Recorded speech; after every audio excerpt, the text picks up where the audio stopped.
Olha só a família do Arrascaeta, que coisa mais fofa, comemorando o primeiro Natal do Milano, que nasceu no início do mês. Quem tá nessa expectativa é o Martinelli. O Augusto vem aí e já tem camisa do Fluminense esperando por ele. O Ryan, por enquanto, é só pai de pet. Postou essa foto com a noiva Duda. O Vitinho, do Botafogo, também passou o Natal em família, mas antes aproveitou para fazer uma boa ação. Distribuiu cestas básicas em Belo Horizonte. O Rafinha, Barcelona da seleção brasileira, fez o mesmo. Ajudou a comunidade no bairro da Restinga, em Porto Alegre. E olha o Neymar aí, curtindo o Natal com a filhota Mavi. Mas é a cara dele, essa menina. Enquanto isso, o Ancelotti tá com a esposa nos Estados Unidos, terra da Copa do Mundo do ano que vem. Nem te conto o meu pedido de Natal, Carlito. Olá, muito boa tarde pra você e um Feliz Natal. Deu pra perceber, né não? E logo mais eu vou te mostrar como foi o Natal dos jogadores da nossa seleção. É todo mundo pedindo o Hexa pro Papai Noel, assim espero, né? Mas por enquanto, nada de presente de Natal pros torcedores cariocas. A árvore de Natal ainda tá vazia, hein? Ana Flávia Nunes, chega mais com a Central do Mercado pra contar pra gente sobre essas movimentações de momento. Boa tarde, minha amiga. Feliz Natal. Ei, Débora, tudo bem? Boa tarde para você, para todo mundo. Feliz Natal para quem está assistindo a gente. Olha, a gente começa esse giro das notícias no mercado da bola falando sobre o Vasco, porque o meia Paulinho deve deixar o clube, tá? O contrato dele vale até semana que vem, dia 31 de dezembro. No começo desse ano, o clube e também o jogador tinham um desejo de renovar esse contrato, mas o Vasco foi perdendo o interesse ao longo da temporada. Semana passada, o Paulinho recebeu sondagens de alguns times da Série A. Ele tem mercado na Arábia Saudita também, então tudo indica que ele está realmente de saída do Vasco, está vivendo os últimos dias de contrato até semana que vem.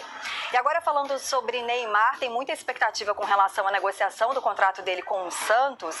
O Santos acredita que vai oficializar isso semana que vem. O contrato do Neymar também vence dia 31, o Santos já sabia, já imaginava que isso ia se arrastar até os últimos dias. O Santos está só esperando a equipe do Neymar devolver um documento para o clube, aí o clube vai fazer os ajustes que forem necessários e aí tudo indica que semana que vem as duas partes vão assinar o documento. A gente lembra que o Neymar está se recuperando de uma cirurgia no joelho, deve voltar a jogar em fevereiro, quando já tiver aí Campeonato Paulista e também o Campeonato Brasileiro. E a gente encerra esse giro de hoje falando sobre o Atlético Mineiro, que ontem oficializou a chegada do lateral esquerdo Renan Lodge. Ele é aguardado em Belo Horizonte para fazer exames, deve assinar um contrato de 5 anos. Débora, boa tarde.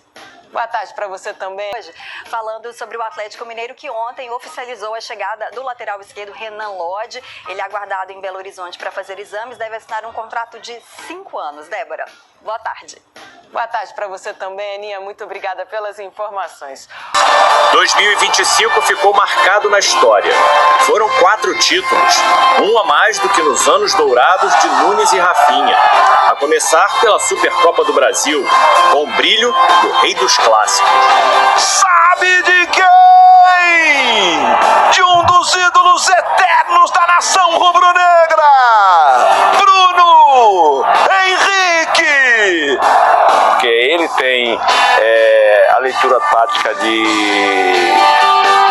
correr pelo lado esquerdo, de alimentar o centroavante, né? Entendeu? Então foi uma responsabilidade muito grande para ele ter que decidir alguns jogos, mesmo ele sabendo fazer gol.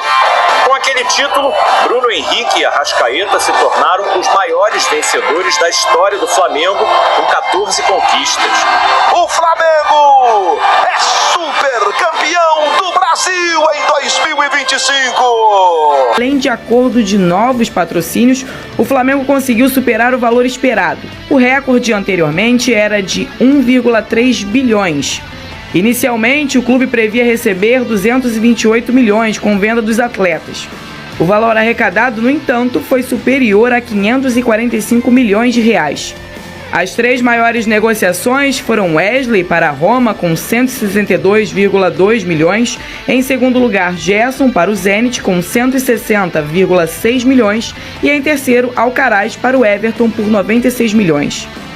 Para 2026, o planejamento do clube é manter o elenco e investir em jogadores mais jovens. A gente não precisa vender e nós vamos manter o elenco e reforçar onde for necessário. Nós não precisamos queimar ativo para fazer caixa no ano de 26. Isso pode fazer muita diferença no ano onde pelo menos 17 clubes da Série A vão ter que fazer esse tipo de movimento. O rubro-negro também fechou o ano com um caixa livre positivo, superando a meta de 161 milhões para 218 milhões. O presidente BAP não comentou sobre a renovação de Felipe Luiz, mas o que tudo indica é que falta pouco para esse acerto. Com um faturamento bom, a diretoria quer manter o mesmo planejamento para ir em busca de mais conquistas em 2026. Ele fala, Vene, que não precisa vender um ativo para se sustentar em 2026. Um ativo, no caso, seria, gente, um jogador de futebol, alguém que está ali no plantel. Isso é uma das coisas mais nocivas para respostas esportivas no futebol. É que você consegue equalizar um time, ele é campeão, e aí depois ele se desmantela, porque o mercado se abre para aqueles jogadores, você começa a vender e você começa a desestruturar o seu time. Não ter esse desespero financeiro é um ponto muito importante para o Flamengo em 2026, Vene Casagrande. Perfeito, Fernandinha. Antes de mais nada, eu gostaria de parabenizar a diretoria do Flamengo por essa apresentação.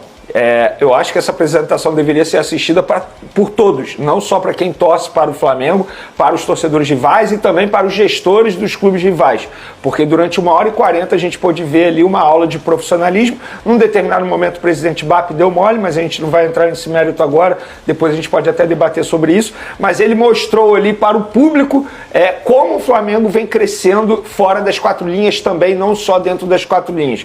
Um nível de profissionalismo absurdo, e o Flamengo sempre teve essa oportunidade de ter esse sucesso em relação a números. Estamos falando do primeiro clube da história do futebol brasileiro a ter uma receita de mais de 2 bilhões. Inclusive o Flamengo vai ter 1 bilhão para poder fazer contratação. Quando a gente fala contratação, envolve também folha salarial.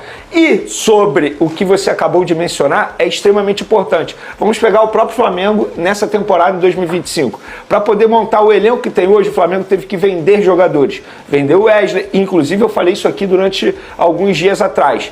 Isso valoriza ainda mais o título do Flamengo, porque mesmo passando por muitas mudanças na equipe, no elenco, mesmo assim o Flamengo conseguiu conquistar os títulos importantes que foram conquistados, tendo sucesso dentro de campo.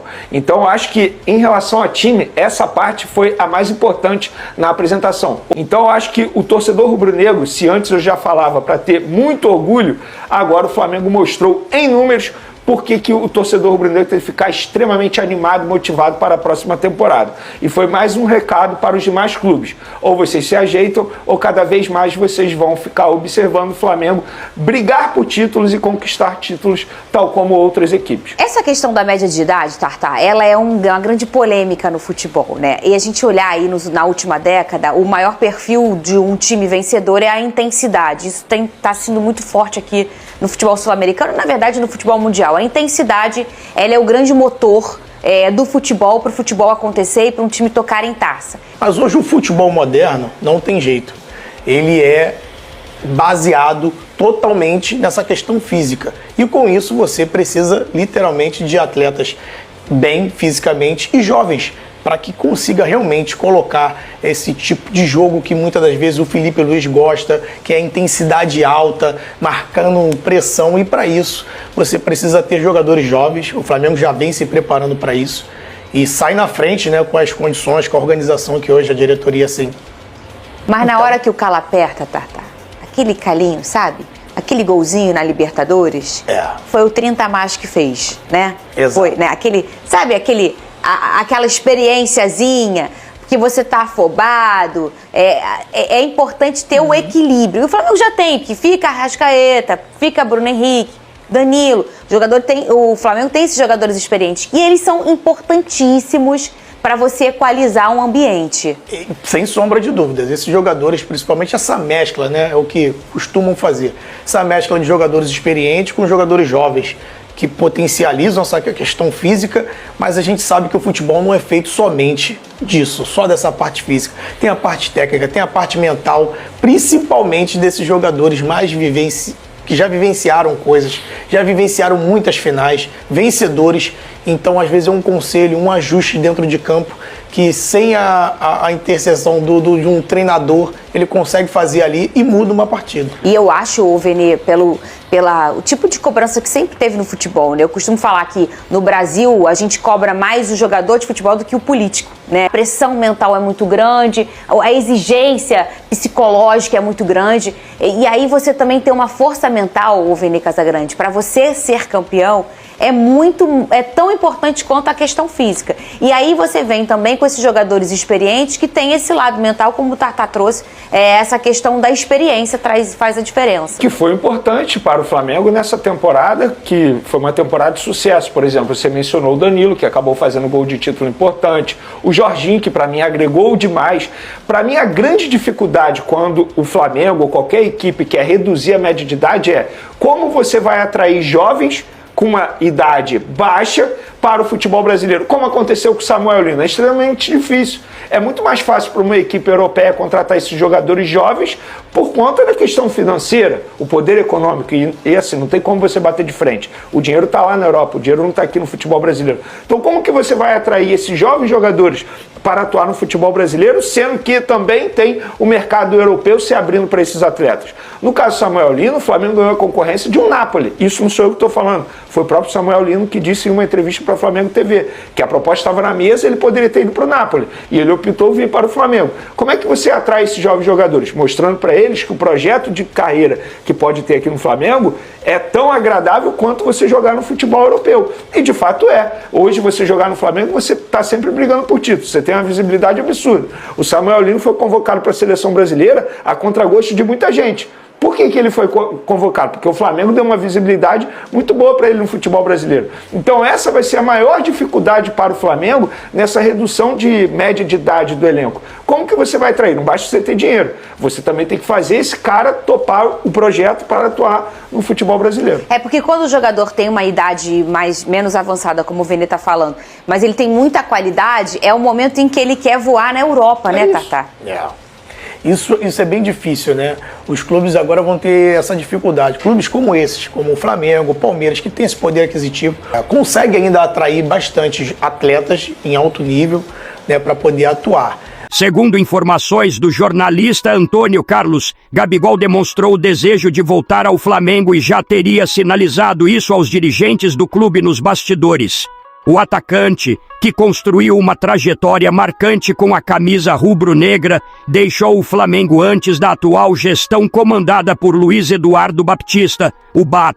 Na época, BAP ainda não era presidente, mas sempre deixou claro publicamente e internamente que gostaria de contar com Gabigol no elenco, chegando inclusive a pedir para que o jogador aguardasse sua chegada à presidência para que uma negociação pudesse ser feita com mais tranquilidade. Mesmo assim, Gabigol optou por seguir outro caminho e acertou sua transferência para o Cruzeiro. Agora, com um cenário diferente, o atacante vê com bons olhos um retorno ao clube onde viveu os melhores momentos da carreira. Segundo a apuração, Gabigol estaria disposto até mesmo a reduzir o próprio salário para facilitar um acordo e tornar sua volta possível. Essa postura mostra o quanto o jogador ainda se sente identificado com o Flamengo e com a torcida. No entanto, apesar dessa sinalização positiva por parte de Gabigol, o entendimento interno no Flamengo é de cautela e frieza na análise do caso. Atualmente, a diretoria rubro-negra não tem o retorno do atacante como prioridade. Dentro do clube, muitos dirigentes e pessoas ligadas ao departamento de futebol avaliam que o ciclo de Gabigol no Flamengo já foi encerrado. A visão predominante é de que sua história no clube foi muito vitoriosa, mas pertence ao passado. O planejamento atual do Flamengo passa por buscar jogadores com outras características que se encaixem melhor no modelo de jogo pensado para o futuro e que estejam vivendo um momento mais positivo na carreira. Por isso, mesmo com a vontade do jogador e a possibilidade de redução salarial, a tendência é que o Flamengo siga focado em outros nomes e em um perfil diferente para reforçar o elenco. Agora eu quero saber a opinião de vocês. Você aceitaria a volta de Gabigol? Ou acha que o ciclo do jogador já passou no Flamengo? Deixe sua opinião no comentário. Não esqueça de curtir o vídeo e inscreva-se no canal para não perder nada do Flamengo. Até a próxima e saudações rubro-negras!